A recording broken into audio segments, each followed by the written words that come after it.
que agora é centroavante do Flamengo. O resultado foi construído com tanta naturalidade e é tão confortável, aparentemente. Primeiro que ele tem mais impacto, eu acho, nesse momento,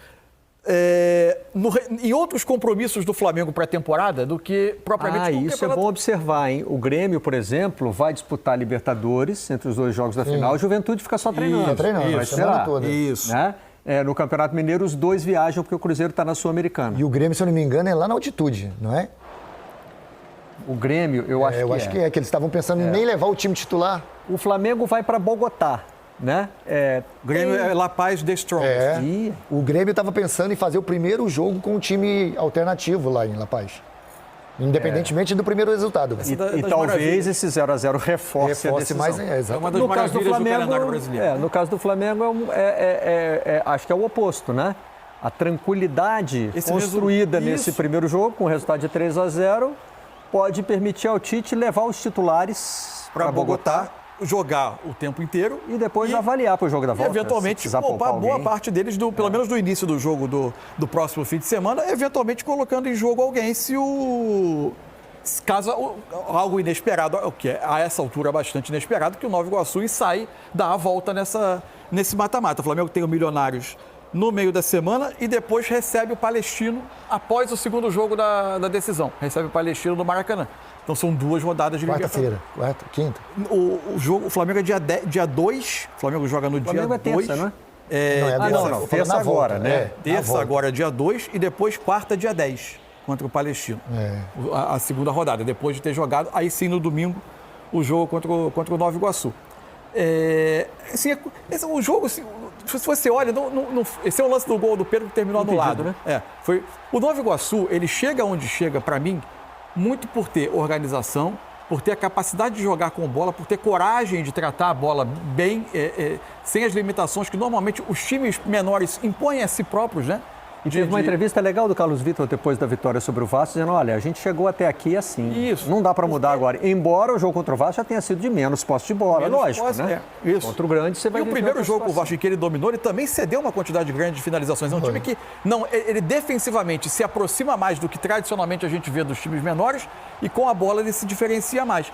Acontece que erros como aquele que quase resultaram no gol do Pedro e acabaram resultando no terceiro gol do Flamengo, no gol contra, eles são habituais. O Flamengo jogou uma partida, para mim, abaixo do que já jogou.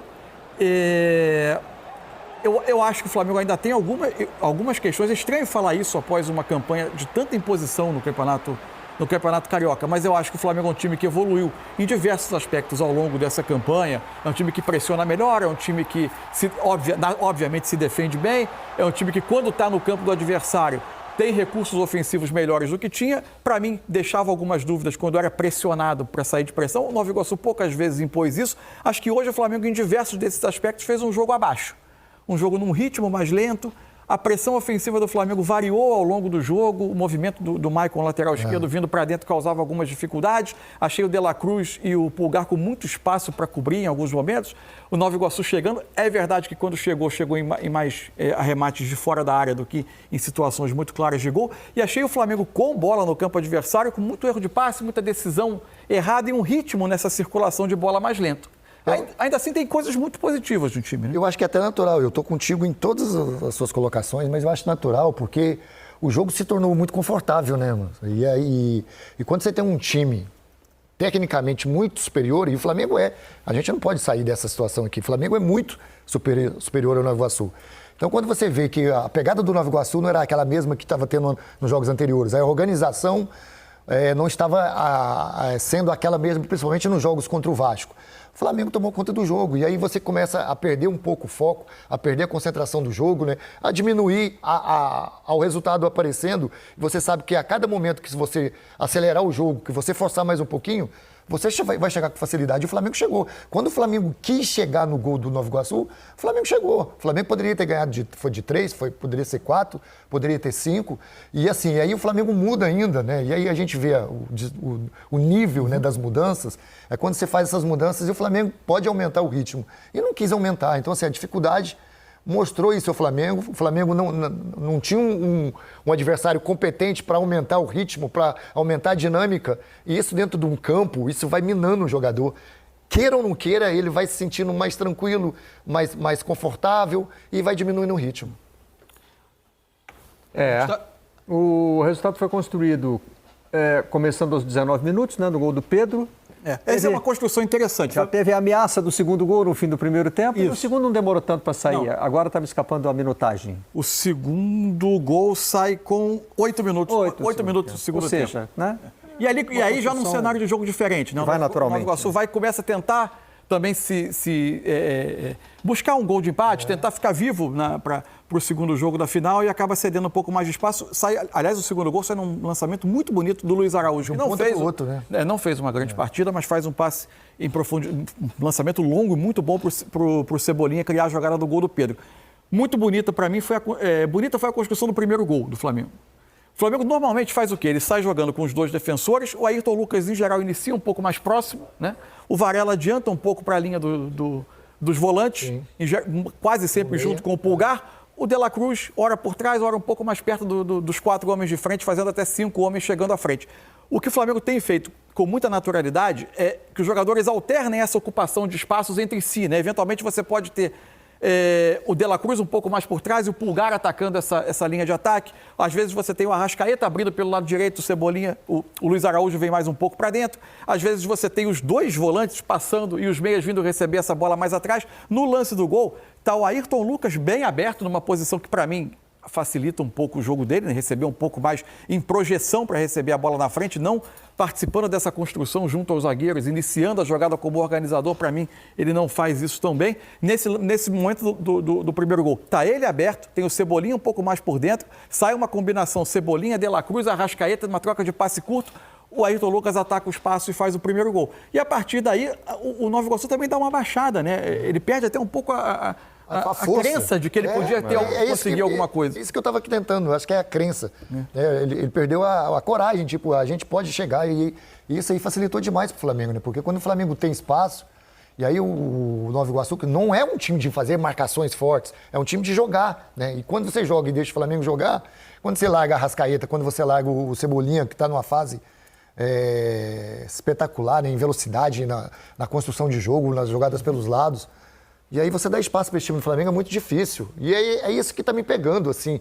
Esse primeiro jogo do Nova Iguaçu, eu achei que ele fosse forçar mais, né? Fosse se entregar mais no jogo. Não estou dizendo que os jogadores não se entregaram, estou dizendo que o ambiente que foi criado depois que tomou o primeiro gol é um desânimo que chama muita atenção.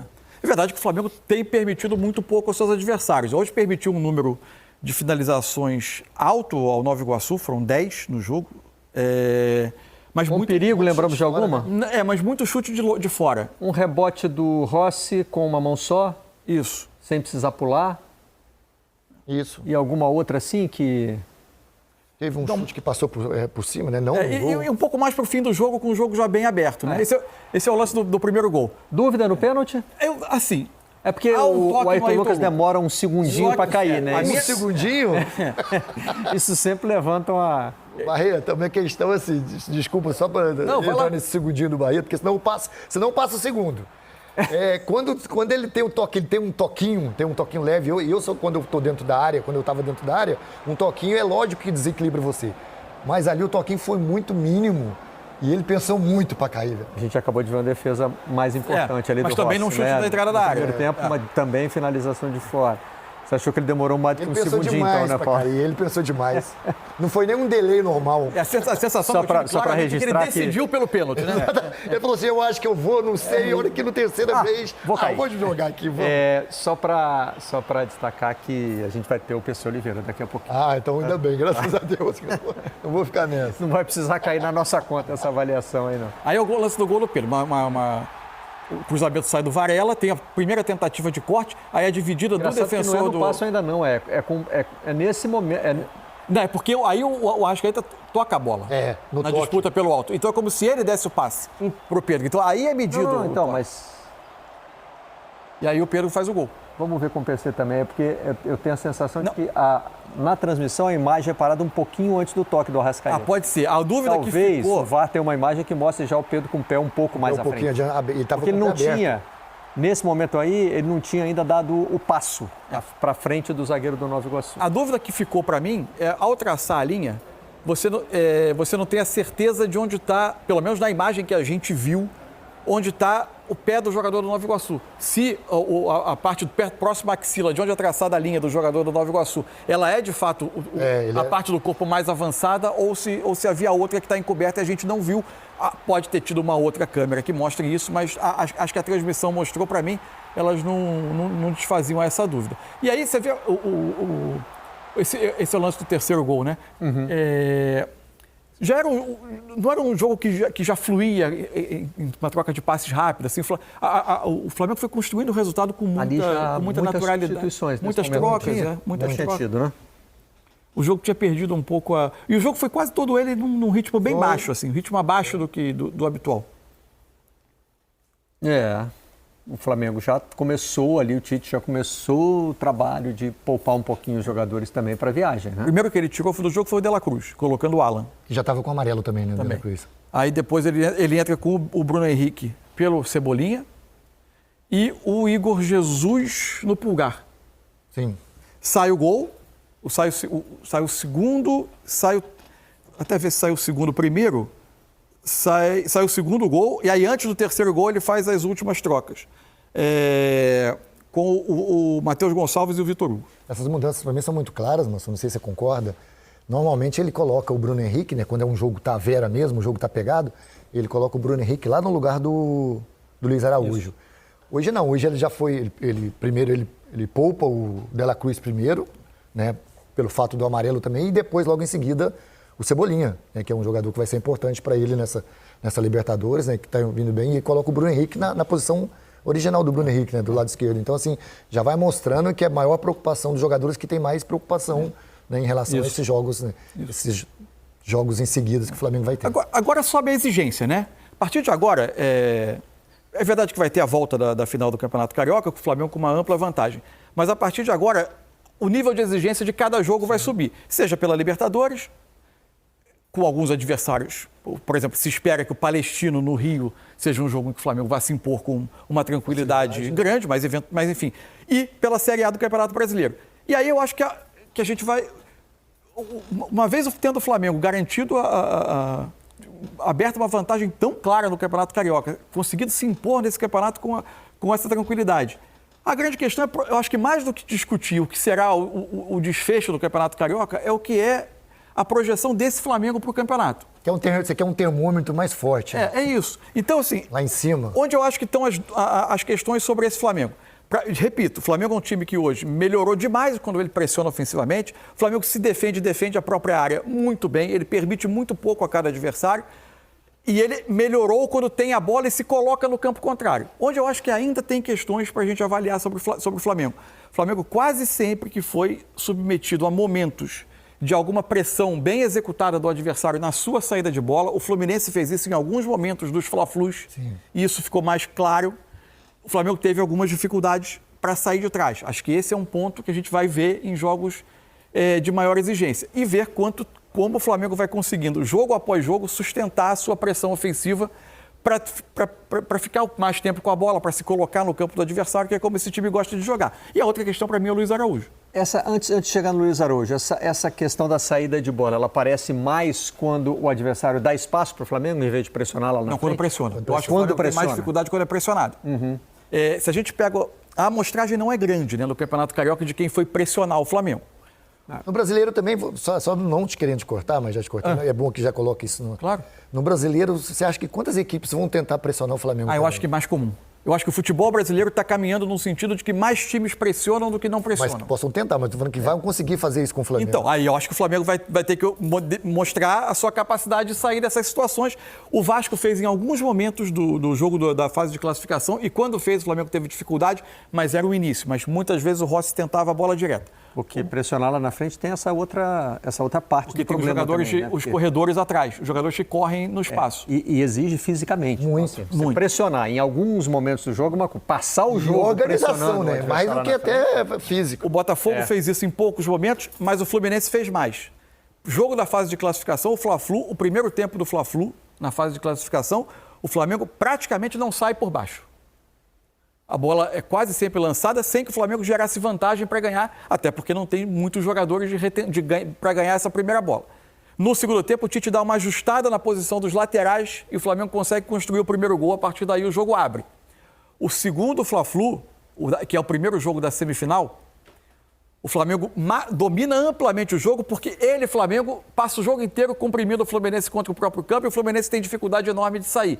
O início do segundo tempo, o Fluminense tenta levar o jogo para o campo contrário, pressionando o Flamengo. O Flamengo tem o seu momento de dificuldade, que é interrompido por uma expulsão do Thiago Santos. E aí, no 11-10, o jogo volta ao controle do Flamengo. E o outro jogo, o jogo da volta, que o Fluminense vem com uma formação diferente, de novo o Fluminense causa alguns problemas ao Flamengo tentando pressionar. Eu acho que esse é o ponto de ajuste de um Flamengo que é muito forte. O Flamengo é muito... A gente está falando isso aqui, mostrando os pontos em que esse time, que tende a ser bastante dominante, ele ainda pode ter... o que ele traz de lições, de deveres de casa do Campeonato Carioca? Te cortei no Luiz Araújo. Pois é, o Luiz Araújo para mim é uma questão. Eu acho que ele claramente para mim, ele tem uma importância pelo trabalho defensivo que ele faz. Agora, ele ofensivamente vem sendo um jogador abaixo do padrão desse time, né? Concordo, assim, até taticamente, né? E aí volta essa questão que você está falando, às vezes ele até não é tão exigido porque as equipes não exigem tanto do Flamengo, né? Pelo tamanho que o Flamengo tem no Campeonato Carioca.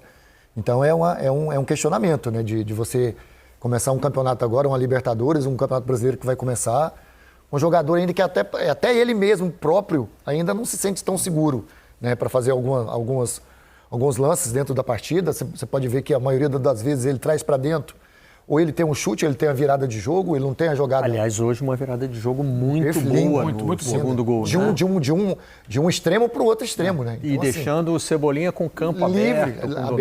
E por um lado, onde o Cebolinha, Barreto, ele toma conta desse espaço, né? Se por um lado o Luiz Araújo não é esse jogador que vai muito para dentro, que não dá ultrapassagem, que não tem um X1 na vertical, né? O X1 dele é sempre para o lado. Para dentro, de fora para dentro ou para trás. O para trás está sendo até mais do que o para dentro. Mas quando você vira para o outro lado, que tem um Cebolinha que realmente é o X1 para frente, então é outro Flamengo. Agora, eu também estou com você. Eu acho que o Tite vai ter que achar ou uma alternativa ou